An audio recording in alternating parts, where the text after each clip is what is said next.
Hello everyone, स्वागत है आप सभी का इम्पैक्ट एकेडमी यूट्यूब चैनल पर। आज हम करेंगे हमारी क्लास नंबर 16 जो कि आपकी रहेगी रे ऑप्टिक्स की। ठीक है, तो चलिए स्टार्ट करते हैं क्लास को। और जो है इसके अंदर जो टॉपिक्स इंक्लूड होंगे उसको भी हम जो है डिटेल में यहाँ पे डिस्कस करेंगे। ठीक है, तो चलिए स्टार्ट करते हैं आज की हमारी क्लास को। Okay, so be ready. चलिए, क्वेश्चन नंबर है 114। आपके जो है 113 क्वेश्चन कंप्लीट हो चुके हैं। ठीक है, इस चैप्टर के। आपको जैसे पता भी है कि हमारी चल रही ऑप्टिक्स बेसिकली, है ना। रे पार्ट चल रहा है ऑप्टिक्स का भी, रे ऑप्टिक्स, है ना।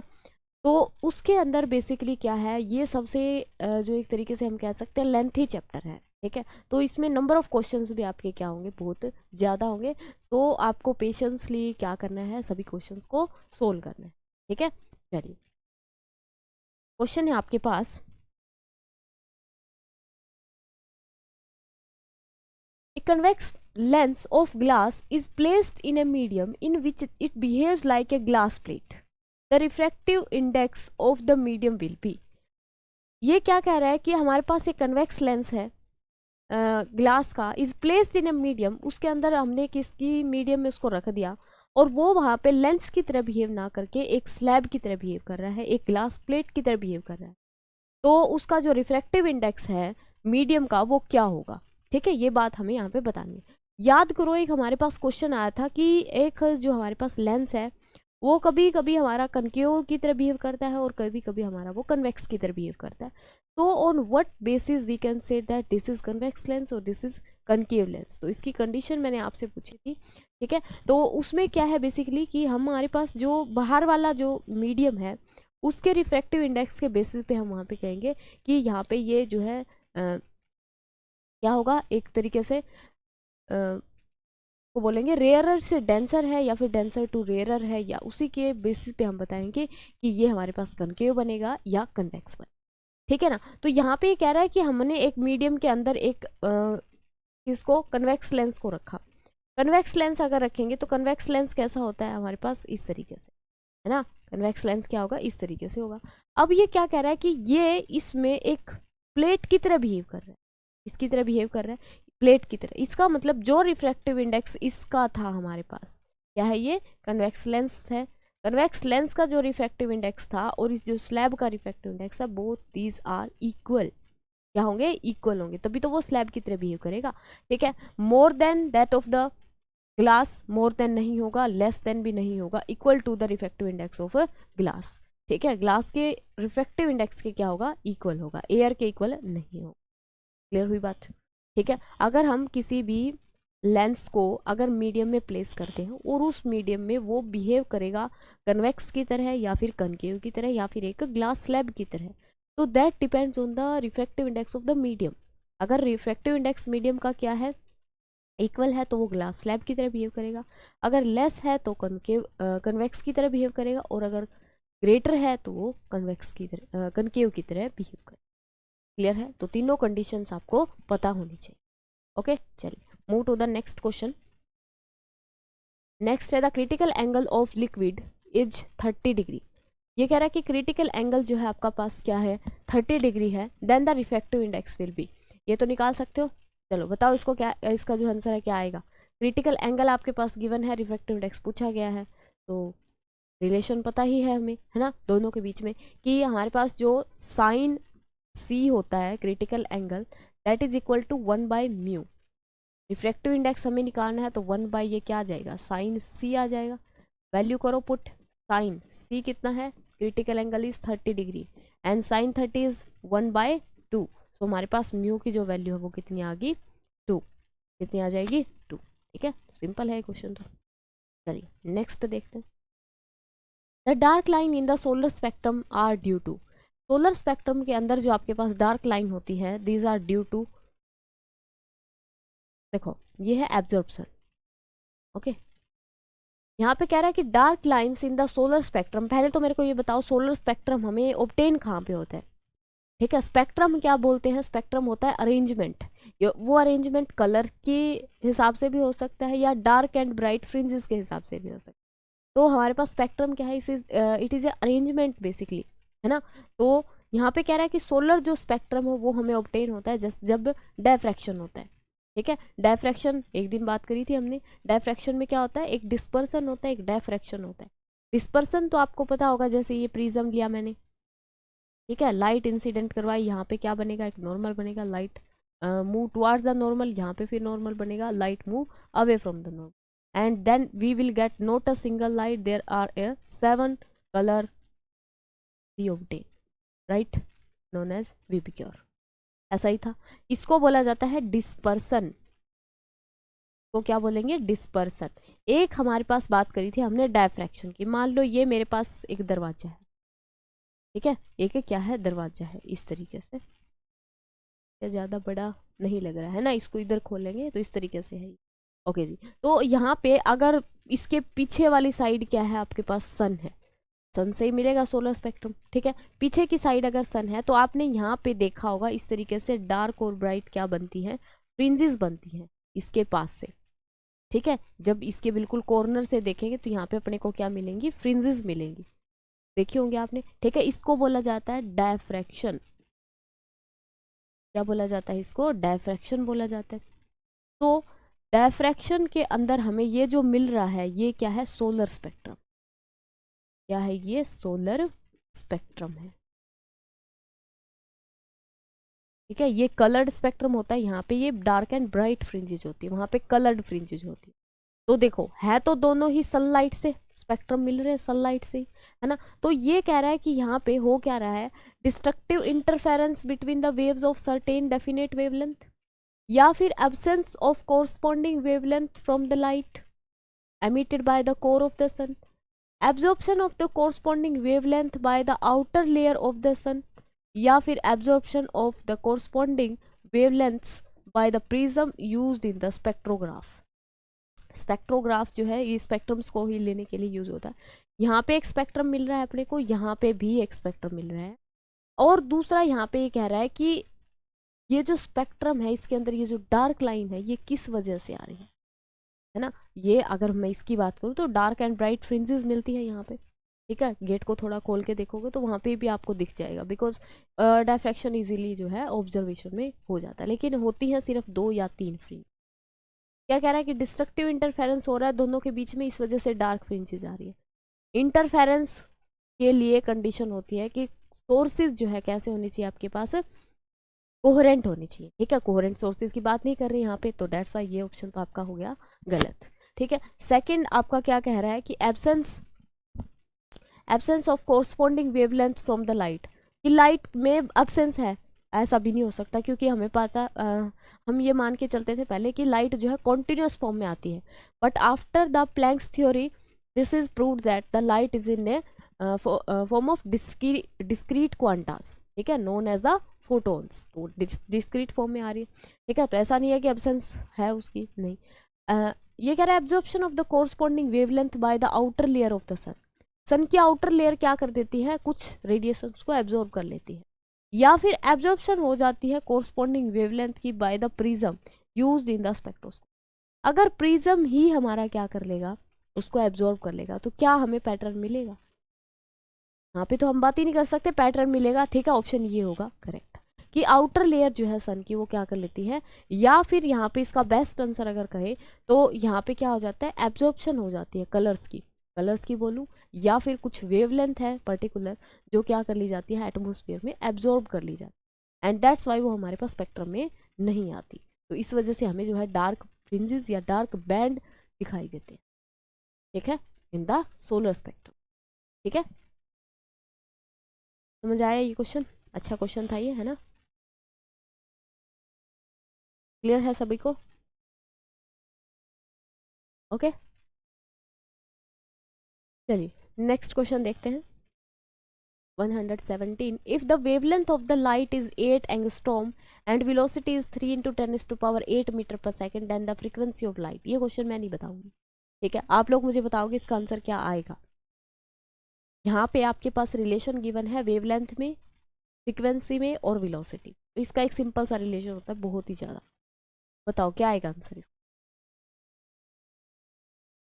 क्या आंसर रहेगा इसका।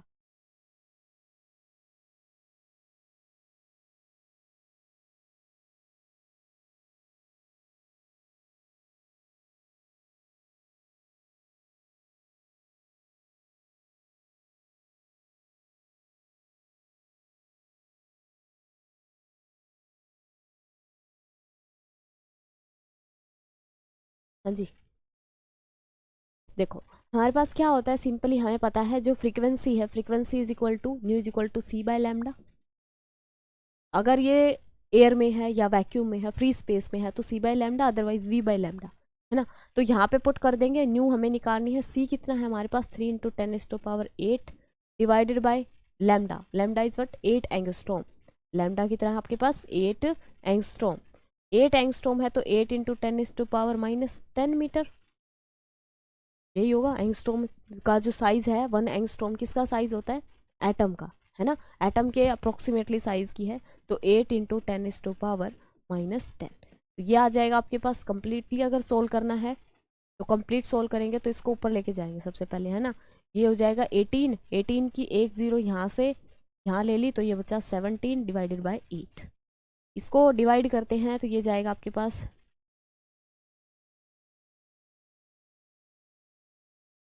3 पे 3.24 बचेगा, यहाँ पे 6 बचेगा, फिर 6 का 60 7 पे, है ना, 56 अप्रोक्सीमेटली 7, ओके 7 5 × 10⁻+7, और यूनिट क्या आ जाएगी यहाँ पे आपकी हर्ट्स, ठीक है, क्योंकि हम क्या निकाल रहे हैं, फ्रीक्वेंसी निकाल रहे हैं, that's why your option first और option a will be the correct option.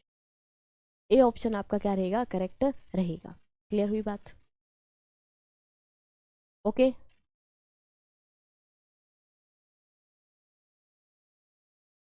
ठीक है, चलिए नेक्स्ट क्वेश्चन देखते हैं। A light bulb is placed between two plane mirror incline at an angle of 60 degree, the number of images formed at, ये तो जब हमने स्टार्ट किया था ऑप्टिक्स को वहीं पे कर लिए थे, है ना, ये क्वेश्चन नंबर ऑफ इमेजेस वाले।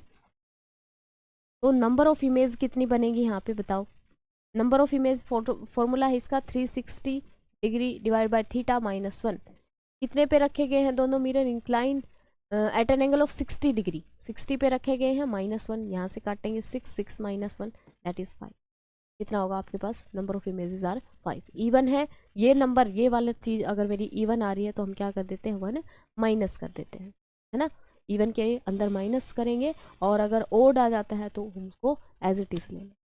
Clear, 5 is the correct option. A ray of light incident on a plane mirror at an angle of 30 degree. The deviation produced in the ray.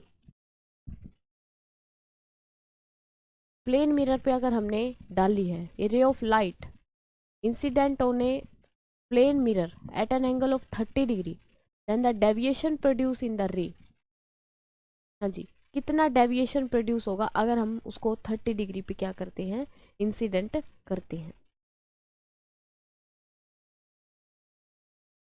देखो एंगल ऑफ डेविएशन का आपके पास formula होना चाहिए,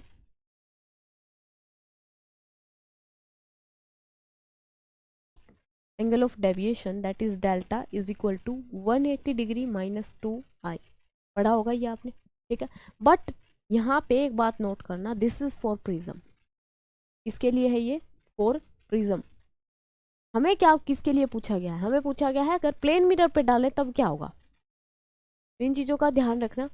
अगर हम क्या करते हैं, इंसिडेंट करते हैं उन्हें plane mirror at an angle of 30 degree, ये है मान लो प्लेन मिरर, ठीक है, हमने इसके 30 डिग्री एंगल पे डाली, यहाँ पे इसके साथ ये 30 बना रहा है, इसके साथ कितना बना रहा है 30 डिग्री बना रहा है, यहाँ पे ये क्या आएगा आपका नॉर्मल, क्या आएगा नॉर्मल। अब लाइट रे क्या करेगी, यहाँ से रिफ्लेक्ट करेगी। अगर मेरे पास ये क्या है प्लेन मिरर है, तो प्लेन मिरर तो लॉ ऑफ रिफ्लेक्शन को फॉलो करेगा।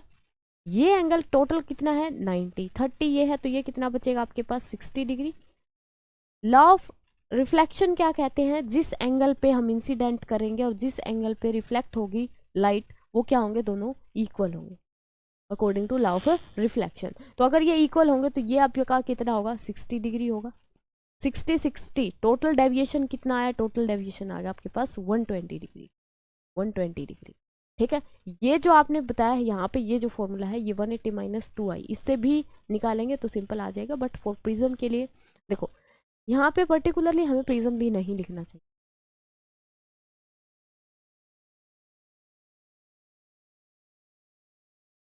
ठीक है।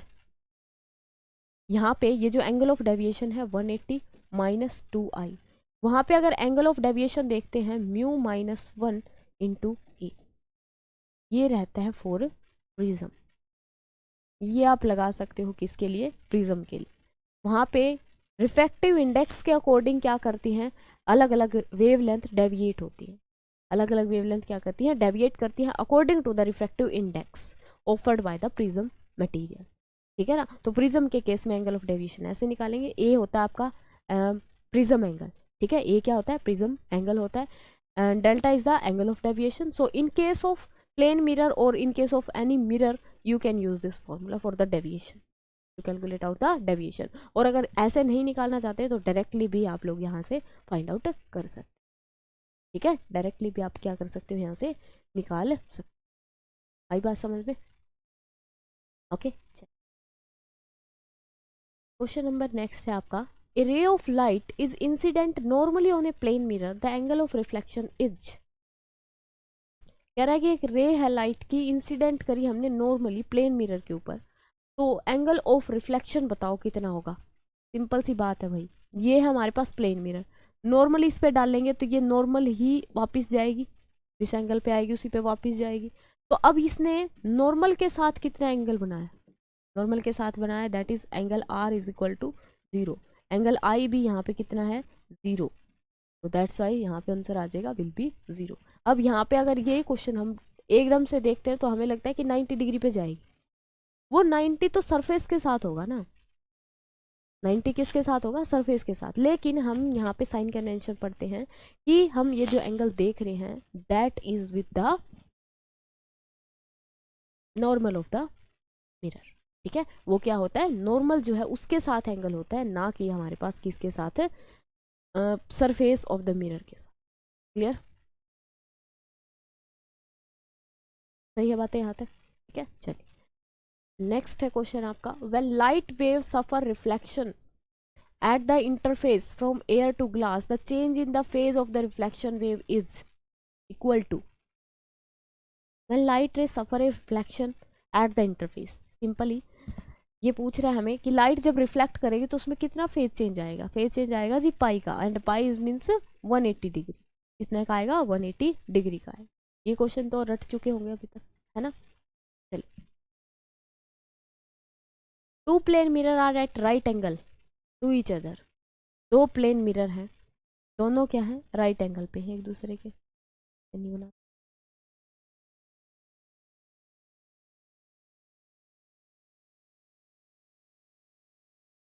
एक ये है मेरे पास प्लेन मिरर, एक ये है प्लेन मिरर। ठीक है, दोनों किस पे हैं, 90 डिग्री एंगल पे हैं। ठीक है, man standing between them and comb her his here with the right hand. ठीक है, यहाँ पे एक आदमी खड़ा है जो कि आपने क्या कर रहा है, बालों को संवार रहा है। ठीक है, मान लेते हैं उसका फेस इधर है, ये कैसे खड़ा है समझ गए ना, बैठा है, ये खड़ा नहीं बेसिकली।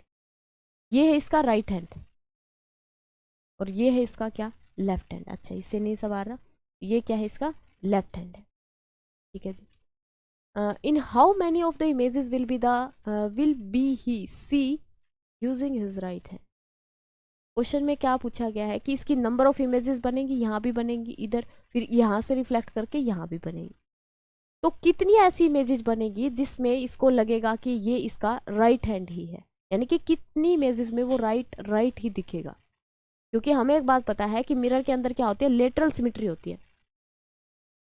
क्या होती है, लेटरल सिमिट्री होती है ना। लेटरल सिमिट्री की वजह से क्या करता है, लेफ्ट को राइट में कन्वर्ट कर देता है और राइट को लेफ्ट में कन्वर्ट कर देता है, यानी कि चेंज कर देता है साइड्स को, चेंज कर देता है दोनों साइड्स को। ठीक है, तो यहाँ पे आपको बताना है कि कितनी ऐसी इमेजेस होंगी जिसमें वो क्या करेगा, अपना राइट को राइट ही दिखाएगा और लेफ्ट को लेफ्ट ही दिखाएगा। बताओ, पहले तो हम क्या निकालेंगे, यहाँ पे नंबर ऑफ इमेजेस निकालेंगे, नंबर ऑफ इमेजेस निकालेंगे। नंबर ऑफ इमेजेस निकालने का फॉर्मूला हमें पता ही है, 30 - 1 कितने पे है, दोनों 90 डिग्री पे है, तो 90 - 1 इसको काटेंगे, ये आ जाएगा आपके पास 4 - 1 दैट इज 3। इमेज कितनी आ गई, 3। अब 3 में से ऐसी कितनी इमेजेस होंगी जिसमें वो राइट को राइट ही देखेगा, बताओ। अब कई बच्चे तो क्या करते, 3 दिख गया मार देते, है ना, लेकिन नहीं मारना। ये पूछ रहा है कि राइट कितनी इमेजेस में देखा था, दिखेगा। जैसे देखो अगर ये इमेजेस को यहाँ पे दिख रही है तो इसमें क्या हो जाएगा, राइट का लेफ्ट हो जाएगा, है ना, क्या हो जाएगा यहाँ पे लेफ्ट हो जाएगा। फिर ये इमेज जब इधर दिखेगी तो यहाँ पे इसका राइट हो जाएगा। फिर यहाँ से रिफ्लेक्ट करेगी, ये यहाँ पे दिखेगी तो यहाँ पे फिर से लेफ्ट हो जाएगा। तो राइट कितने में दिखा, एक में ओनली, कितने में दिखा, एक में, तो इसका आंसर रहेगा 1। आंसर कितना रहेगा, 1 रहेगा। ठीक है ना, क्योंकि 2 बार तो इसको लेफ्ट दिख रहा है अपना राइट हैंड, लेफ्ट ही दिख रहा है। ठीक है, 3 ही इमेजेस बन रही है तो 2 में लेफ्ट दिख रहा है, एक में क्या दिखेगा, राइट दिखेगा। That's why your option B will be the correct option. ठीक है, बी आपका रहेगा करेक्ट ऑप्शन। तो इस तरीके के क्वेश्चन में भी फंसना नहीं। ठीक है, नोट करेंगे इस क्वेश्चन को।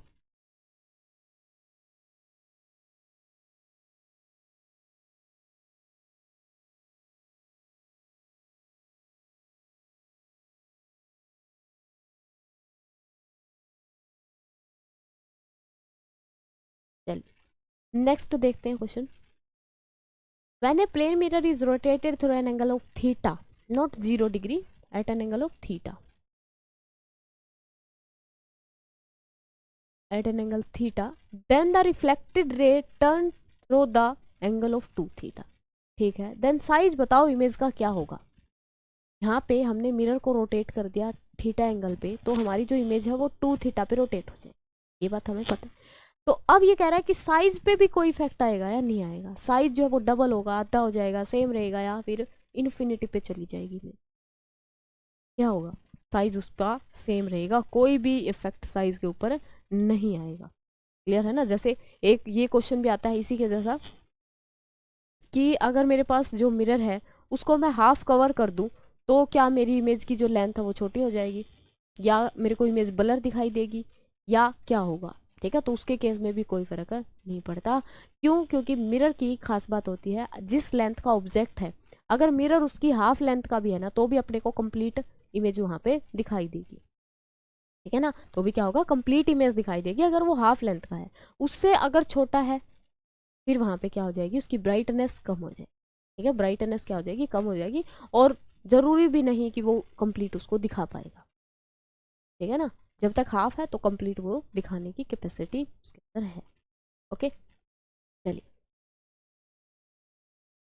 Focal length of plane mirror is, ओहो ये क्या पूछ लिया, तो फोकल लेंथ प्लेन मिरर की तो ये तो ठीक है किसी को भी पता होगा। फोकल लेंथ कितनी होती है, इन्फिनिटी होती है, रेडियस इन्फिनिटी होती है, पावर 0 होती है, मैग्निफिकेशन +1 होती है।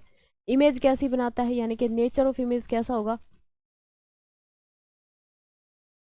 नेचर ऑफ इमेज कैसा होगा, तो इमेज होगा इसका आपके पास ये बनेगा विर्चुअल एंड इरेक्ट। ठीक है, तो प्लेन मिरर के बारे में सारी बातें एक ही क्वेश्चन में खत्म। ओके, साइज की अगर बात करते हैं तो साइज कैसा होगा, +1 है तो इसका मतलब साइज सेम ही होगा, साइज कैसा रहेगा आपके पास, सेम रहेगा। क्लियर, कोई प्रॉब्लम ही नहीं है इस क्वेश्चन में। तो a light beam is being reflected by 2 mirror as in a periscope, periscope पता होना चाहिए, मतलब एक बार हमने डिस्कस किया भी था क्लास में। ठीक है, पेरिस्कोप क्या होता है, used in A submarines.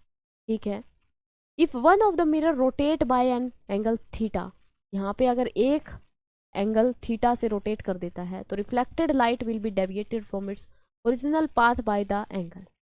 Mirror को अगर हमने रोटेट कर दिया है, if the one of the mirror rotate by an angle theta, then what is the effect on the original path of deviation. देखो मैं पेरिस्कोप की अगर बात करूं,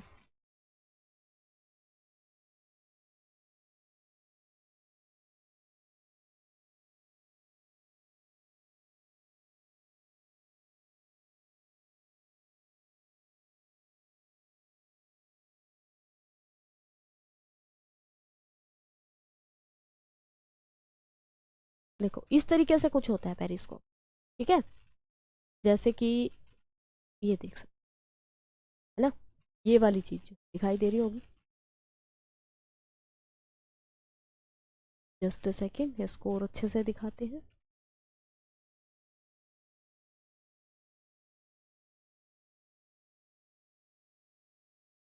ये ऐसे ही दिखाई, ठीक है, जैसे ये है।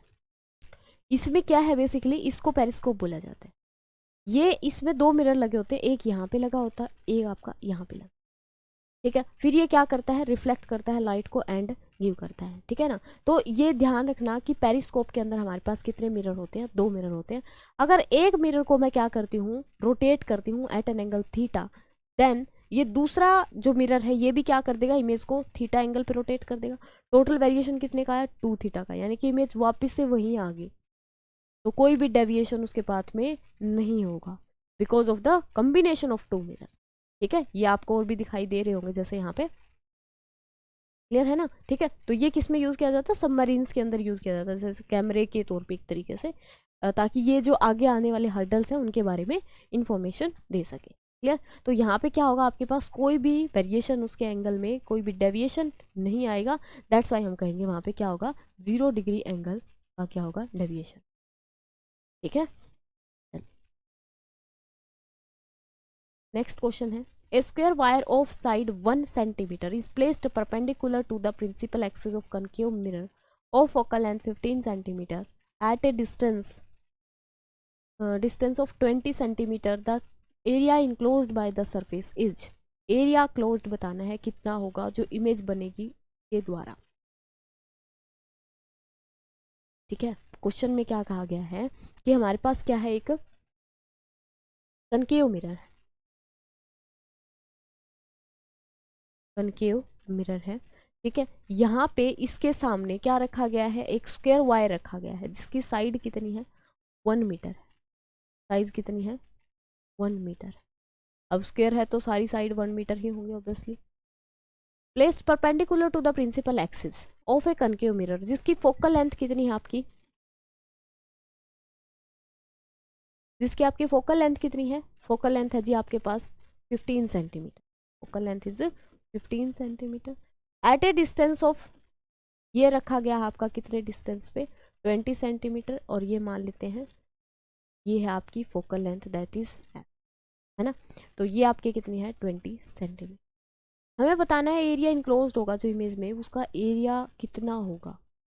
बेसिकली हमें क्या करना है, मैग्नीफिकेशन ही निकालनी है ना। मैग्नीफिकेशन से ये आइडिया आएगा उसकी लेंथ ब्रेड्थ हाइट क्या आएगी, अब वो स्क्वायर है तो स्क्वायर ही आ जाएगा, तो एक ही लेंथ निकालनी। तो यहाँ पे सबसे पहले लगाओ मिरर फॉर्मूला। मिरर फॉर्मूला अगर देखें तो 1/f is equal to 1/v plus 1/u।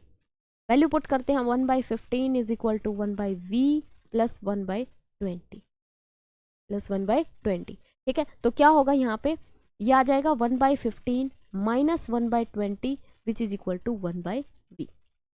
Solve करेंगे इसको, सोल्व करेंगे तो यहाँ से 1/v इज योर, ये बनेगा 5 डिवाइडेड बाई 15 इंटू में 20, ठीक है। इसको काटेंगे 3 पे, ये हो जाएगा 1/60। तो v की वैल्यू आपकी कितनी आ गई, 60 सेंटीमीटर। v की वैल्यू कितनी आ गई, 60 centimetre. If v is your 60 centimeter, then what is the magnification? Magnification we know m is equal to v by u for the mirror and height of image to the height of a object. Magnification निकालें तो देखो, या फिर सीधा ही इन दोनों को equate कर देते हैं। v की वैल्यू 60 सेंटीमीटर, ठीक है। u आपका कितना आएगा, u कितना था जी, 20 सेंटीमीटर है तो 20 पुट कर देंगे। ये आ गया हाइट ऑफ इमेज, और हाइट ऑफ ऑब्जेक्ट कितनी है, हाइट ऑफ ऑब्जेक्ट है 1, कितनी है 1 सेंटीमीटर, कोई प्रॉब्लम नहीं आता, ठीक है। इसको काटेंगे यहाँ से, ये कितने पे गया, 3 पे गया, दैट्स वाई अपने पास हाइट ऑफ इमेज कितनी आ गई, 3 सेंटीमीटर आ गई। हाइट ऑफ इमेज कितनी आ गई, 3 सेंटीमीटर आ गई, यानी कि जो इमेज बनेगी उसमें वो क्या बनेगा, 3 टाइम मैग्नीफाइड बनेगी, यानी कि जो लेंथ आपके पास 1 मीटर की थी अब वो कितने की दिखेगी, 3 मीटर की दिखेगी, 3 सॉरी सेंटीमीटर की दिखेगी, है ना, 3 सेंटीमीटर की दिखेगी। तो आपका एरिया क्या बनेगा, एरिया ऑफ स्क्वायर क्या होता है, ये होगा साइड का स्क्वायर। साइड कितनी आ रही है, 3 आ रही है, 3 का स्क्वायर कर दो, that's why 9 centimetre square. Option D is your correct, D आपका क्या रहेगा, करेक्ट ऑप्शन रहेगा। बात हुई क्लियर, ठीक है। यहाँ तक बताओ भी कोई प्रॉब्लम है या नहीं है। ओके, तो यहाँ तक आई थिंक सभी को जो है चीज़ें अच्छे तरीके से समझ आ गई हों, है ना। ओके, तो इस क्वेश्चन को जो है नोट कर देंगे फटाफट से।